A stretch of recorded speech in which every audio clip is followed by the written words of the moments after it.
जय श्री सीताराम।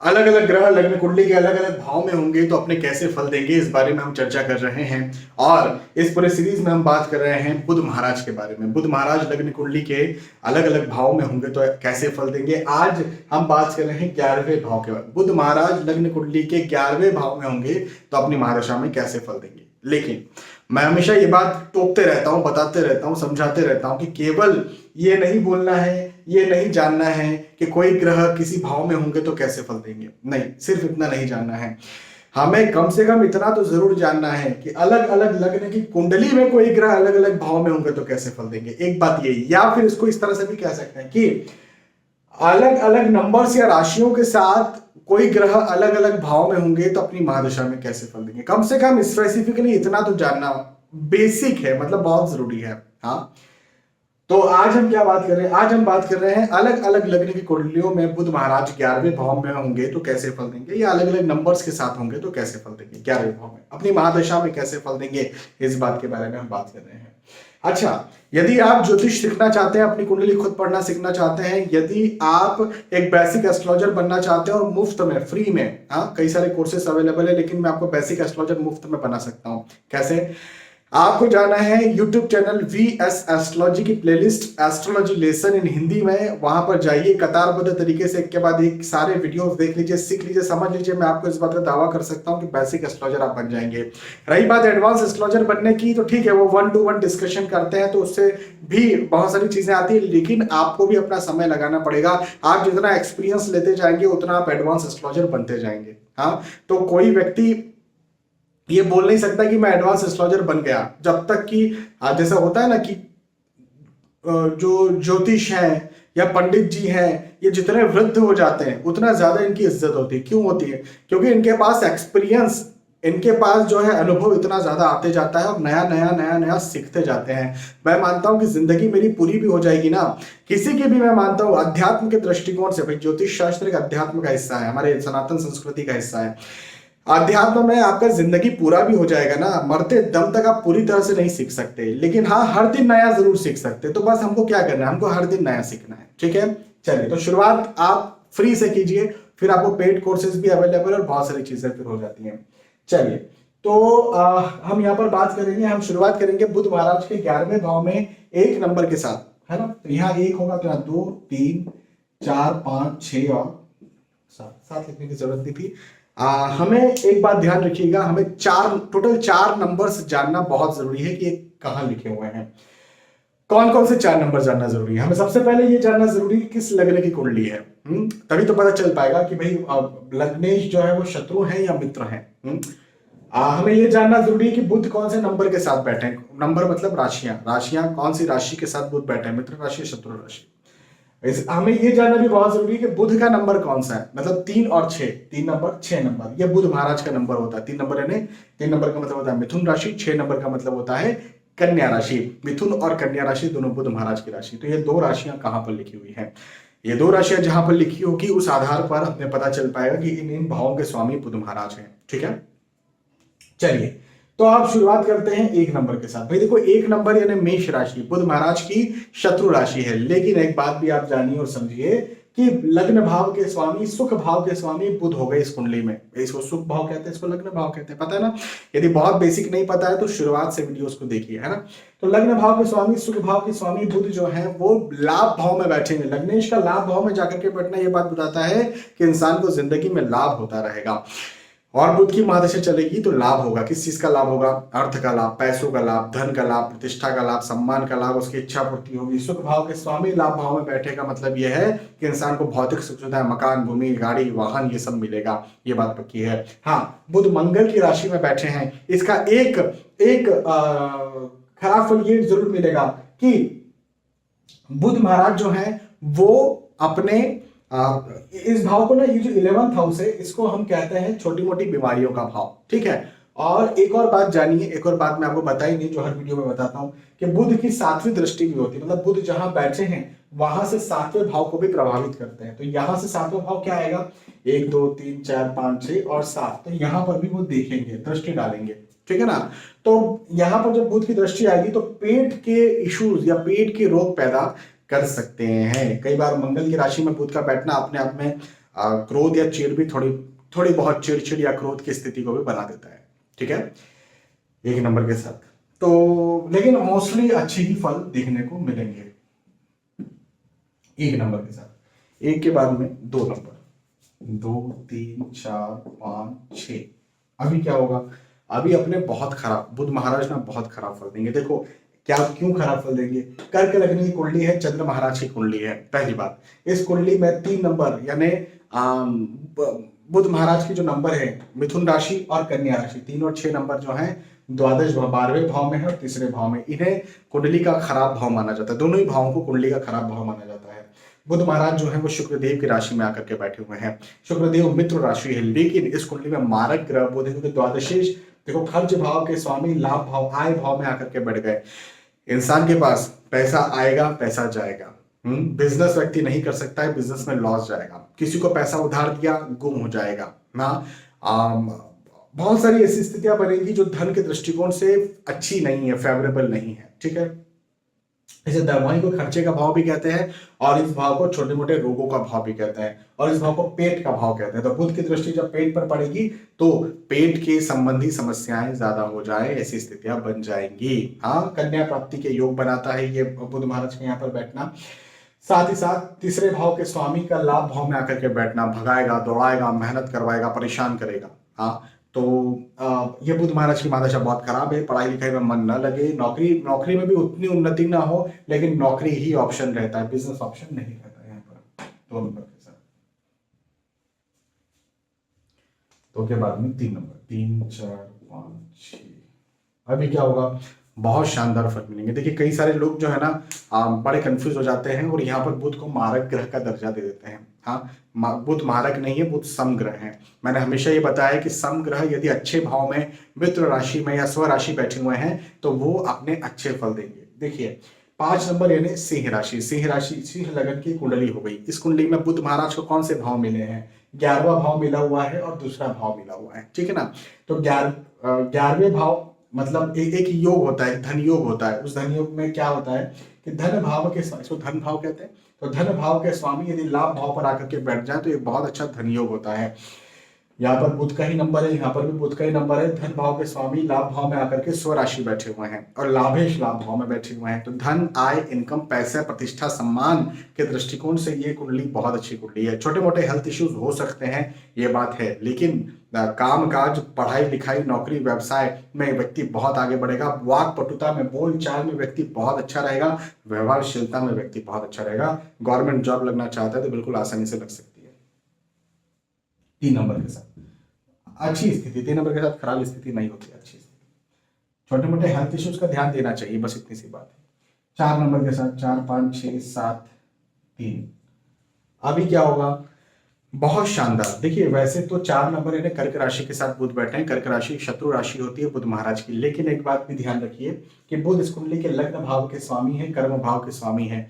लग्नेश का लाभ भाव में आकर के बैठना ये बात बताता है कि इस व्यक्ति को जिंदगी में लाभ होता रहेगा, इच्छा पूर्ति होती रहेगी। और कर्म भाव के स्वामी का भी लाभ भाव में आकर के बैठना जो कि लग्नेश है, तो ये डबल प्रॉफिट हो गया कि कर्म में लाभ होता ही रहेगा, ये बात है। तो नौकरी, व्यवसाय, प्रोफेशन, पढ़ाई लिखाई, स्वास्थ्य, सारे दृष्टिकोण से स्थिति बहुत अच्छी है। व्यक्ति बहुत आगे बढ़ेगा, बहुत उन्नति करेगा और बहुत सफल होगा।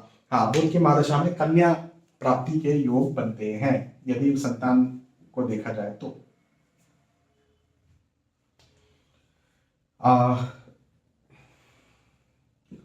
5, 6, 7, 4, 3। अब क्या होगा, अभी भी बहुत अच्छे फल देखने को मिलेंगे। देखिए क्या होगा ना, थोड़ा सा मैं आपको पहले अच्छे से समझा देता हूँ। यहाँ पर भाग्य भाव के स्वामी बुध हैं जो कि लाभ भाव में बैठे हुए हैं और तुला लगन की कुंडली है। तो तुला लगन की कुंडली में बुध महाराज अति योग कारक ग्रह होते हैं, लेकिन भाग्य के स्वामी लाभ में बैठे तो इंसान का भाग्य तो बहुत आगे बढ़ेगा, इनकम तो उसे होती रहेगी। वो व्यवसाय करेगा, नौकरी करे, प्रोफेशन करे, पढ़ाई लिखाई करे, उसमें भी उन्नति होगी, इनकम प्रॉपर आय होती रहेगी, अच्छा पैसा आएगा। लेकिन एक प्रॉब्लम बस ये यहाँ पर आएगी कि खर्च भाव, देखो द्वादश भाव के स्वामी लाभ भाव में आकर के बैठे हैं, मतलब खर्च भाव के स्वामी का लाभ भाव में आकर के बैठना अपने आप में ये बताता है कि जो पैसा आएगा वो पैसा जाएगा। तो सेविंग सही रखना चाहिए। इतना एक चैलेंज इस व्यक्ति को रहने वाला है, अन्यथा कोई चैलेंज नहीं रहेगा। और बुध महाराज की महादशा बहुत अच्छी निकल सकती है, गोल्डन पीरियड निकल सकती है। रिस्की इन्वेस्टमेंट करेंगे तो लॉस चले जाएगा, बस रिस्की इन्वेस्टमेंट्स नहीं करना है, सेफ इन्वेस्टमेंट्स करने हैं, किसी को पैसा उधार नहीं देना है, बड़ा अमाउंट कहीं ऐसी जगह नहीं लगाना है जहां कॉन्फिडेंस नहीं है ना। सोच समझ करके, बड़े पैसे लगाने के लिए सोच समझ करके लगाना है। इस चीज का यदि पालन कर लिया तो यह स्थिति गोल्डन पीरियड निकल सकती है 5 नंबर के साथ में। 5 के बाद में 6, 7, 8, 6, 5, 4, 3। देखो यहां पर ना मिले जुले फल देखने को मिलने वाले हैं।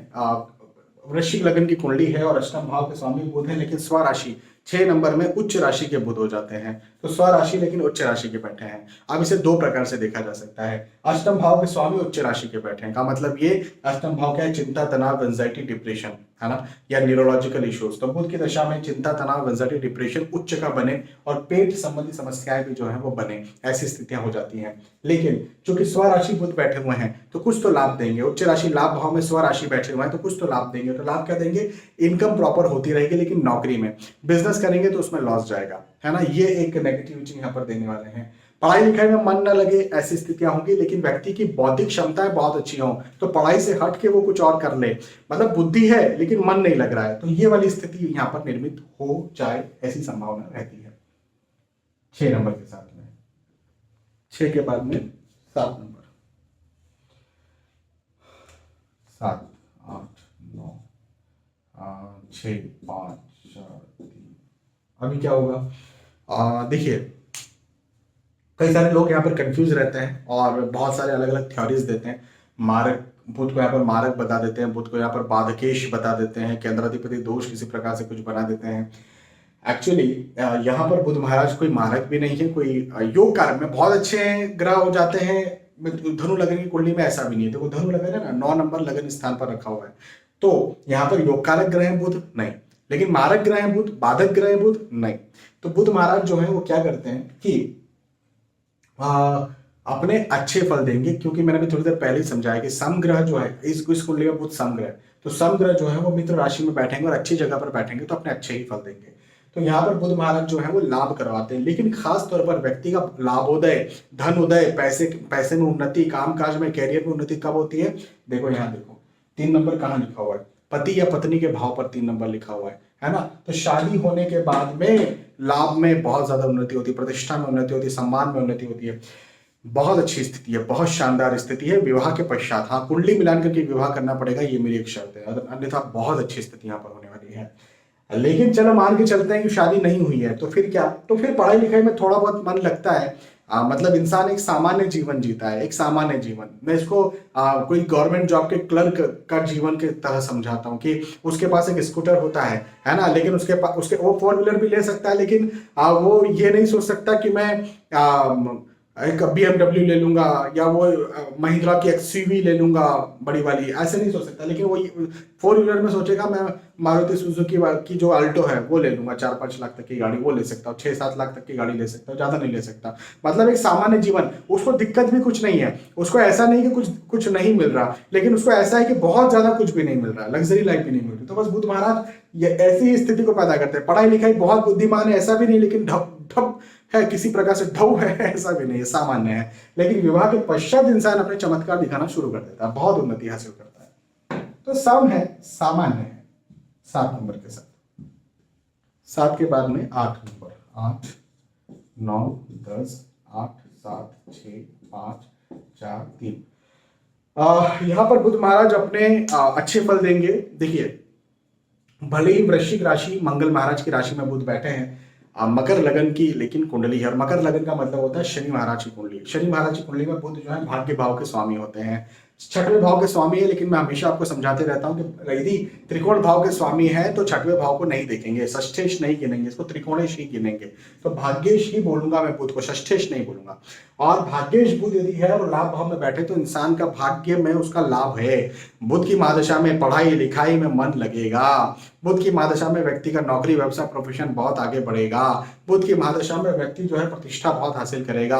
हाँ थोड़ा सा रोग भाव के स्वामी पंचम भाव पर दृष्टि डालते हैं, छोटा मोटा पेट संबंधी, डाइजेस्टिव ट्रैक संबंधी या यूरिनरी ट्रैक संबंधी समस्याएं हो सकती है, या महिलाओं में गायनिकोलॉजिकल इश्यूज हो सकते हैं। अन्यथा सारी चीजें बहुत अच्छी है, पढ़ाई लिखाई भी व्यक्ति बहुत अच्छा करेगा। ठीक है, 8 के बाद में 9 नंबर, 9 10 11 8 7 6 5 4 3। यहाँ पर क्या होगा, बहुत शानदार।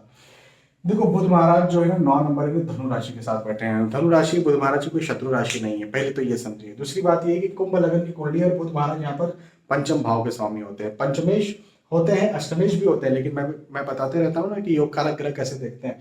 तो पंचमेश योग कारक कहलाएंगे बुध महाराज, और बुध महाराज यदि योग कारक हैं तो बौद्धिक दृष्टिकोण से व्यक्ति बहुत बुद्धिमान होगा, बहुत शार्प होगा। आय, इनकम, पैसे, धन के दृष्टिकोण से इंसान बहुत उन्नति करने वाला है, अपने जीवन में बहुत आगे बढ़ने वाला है। पढ़ाई लिखाई में बहुत अच्छा रहेगा, चाहे वो पारिवारिक दृष्टिकोण से बहुत अच्छा, मतलब व्यवहारशील व्यक्ति रहेगा। हाँ, तो मैं इसे तो बहुत अच्छी स्थिति मानता हूँ 9 नंबर के साथ।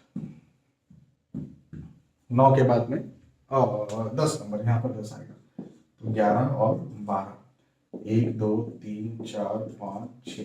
अब क्या होगा, देखो यहाँ पर भी वही बात होने वाली है जो मैंने धनु लग्न में बताई थी। विवाह के पश्चात लाभ में उन्नति होगी, लाभ में उन्नति होगी। पत्नी या पति के आने के बाद में धन, पैसे, इनकम में बहुत वृद्धि हो जाएगी। लेकिन विवाह नहीं होता है तब तक गाड़ी सामान्य चलेगी। मैंने अभी धनु लगन कुंडली में एग्जांपल दिया था ना, गवर्नमेंट जॉब के जो क्लर्क है उसके जैसा, कि वो एक सामान्य जीते रहता है, स्कूटर पे चलते रहता है, या 4 व्हीलर भी लेगा तो ऑल्टो 4 व्हीलर लेगा, मतलब बहुत महंगे नहीं लेगा, लेकिन उसका जीवन खराब भी नहीं है। तो एक सामान्य मीडियम रेंज पर गाड़ी चलती रहेगी। इंसान बहुत बुद्धिमान होगा ऐसी बात नहीं है, लेकिन बहुत खराब होगा ऐसी बात भी नहीं है ना। तो सामान्य ये गाड़ी चलती रहेगी, और विवाह के पश्चात तो व्यक्ति बिल्कुल धूम मचा देगा अपने जीवन में। लाभ, इनकम, पैसा, प्रतिष्ठा, धन, संपत्ति बहुत अच्छी होगी। 11 12 1 2 3 4 5 6। यहाँ पर क्या होगा, बहुत खराब फल मिलेंगे। क्यों खराब फल मिलेंगे, 1 नंबर इन्हें मेष लगन की कुंडली हो गई है, और बुध जो है 6वें भाव के स्वामी, 3रे भाव के स्वामी, लाभ भाव में जाकर के बैठे हुए हैं। वैसे ही रोग भाव, इसको रोग का भाव कहते हैं, रोग भाव के स्वामी छोटे मोटे रोग के भाव में बैठे हैं। 11वें भाव को छोटे मोटे रोग का भाव कहते हैं। तो छोटे मोटे रोग और बड़े रोग दोनों का कॉम्बिनेशन बन गया, और ये पेट के जगह पर प्रभाव डाल दिया, पेट का निचला हिस्सा, कमर पे प्रभाव डाल दिया, व्यक्ति को ये वाला रोग होते रहेगा। कर्जे की स्थिति बन सकती है, फिजूल की भागदौड़। ऐसा व्यक्ति ऐसा बोलता है, मुझे बहुत भागना पड़ता है, बहुत दौड़ना पड़ता है, मुझे मैं जितना हासिल करना चाहता हूं उसके बदले में उतना मुझे मिल नहीं पाता। ऐसी स्थिति में व्यक्ति आ जाता है, और ये बिल्कुल अच्छी बात नहीं है। कर्जे की स्थिति, खर्चे की स्थिति ज्यादा बनती है। ऐसा व्यक्ति बिजनेस ना करे, बस मैं यही कहूंगा। तो अच्छी बात तो खैर नहीं है, बहुत खराब बात है। बुध महाराज की महादशा मेष लगन की कुंडली में चलना बहुत खराब है। 11th हाउस की बात कर रहा हूं मैं, 12 नंबर के साथ 12 1 2 3 4 5 6। देखो वैसे तो 12 नंबर में नीच राशि स्थित बुध हो जाते हैं, और मीन राशि होती है ना 12 नंबर, तो नीच राशि के हो जाते हैं।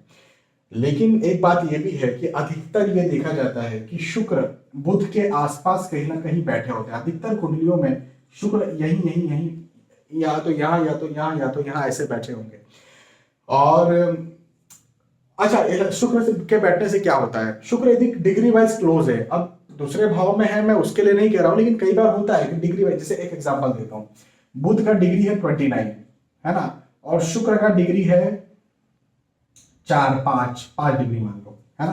तो यहां पर क्या होगा, बुध शुक्र करीब है, क्योंकि बुध 1 डिग्री जैसे ही आगे बढ़ेंगे शुक्र के पास चले जाएंगे, तो 5-6 डिग्री का अंतर केवल रह जाएगा। तो शुक्र और बुध के बीच में क्लोज कंजंक्शन हो गया। तो इस प्रकार से 2 अलग अलग भाव में भी हो तो भी क्लोज कंजंक्शन हो सकता है। तो यहां पर क्या होगा कि एक शुक्र महाराज 12 नंबर इन्हें मीन राशि में उच्च राशि के हो जाते हैं, और बुध महाराज वही नीच राशि के हो जाते हैं। तो उच्च और नीच के यदि ग्रह दोनों साथ में मिल जाएंगे तो नीच भंग राजयोग की स्थिति बन जाएगी। तो बुध महाराज जो है वो नीच भंग राजयोग का निर्माण कर सकते हैं, और नीच भंग राजयोग बन गया तो व्यक्ति बहुत शार्प होगा, बहुत बुद्धिमान होगा, बहुत उन्नति करेगा, धन, पैसा, आय, इनकम, नौकरी, व्यवसाय, प्रोफेशन बहुत आगे बढ़ने वाला है। लेकिन यदि नीच भंग राजयोग की स्थिति नहीं बनी, शुक्र महाराज बुध महाराज के डिग्री वाइज क्लोज कंजंक्शन में नहीं आते हैं। अब देखो क्लोज कंजंक्शन ऐसा भी होता है, मान के चलो शुक्र ये बैठे हुए हैं और यहाँ पर शुक्र की 1 डिग्री है और बुध महाराज की 29 डिग्री है, तो ये भी क्लोज कंजंक्शन नहीं हुआ। मतलब आपको दिख तो रहा है कि एक ही भाव में शुक्र बुध बैठे हुए हैं, लेकिन फिर भी नीच भंग राजयोग नहीं बनेगा। और अलग अलग भाव में बुध बैठे हुए 29 डिग्री 5 डिग्री तो भी नीच भंग राजयोग बन सकता है। है ना। तो डिग्री वाइज कंजंक्शंस देखने बहुत ज्यादा जरूरी होते हैं। डिग्री ने पता है कि नहीं पता है, यदि नहीं पता है तो वही VS एस्ट्रोलॉजी यूट्यूब चैनल की playlist astrology lesson in Hindi में आपको जाना है। इस वीडियो को इसी यूट्यूब पर ही, यदि आप इस वीडियो को देख रहे हैं तो इसी यूट्यूब चैनल की प्लेलिस्ट में आपको जाना है।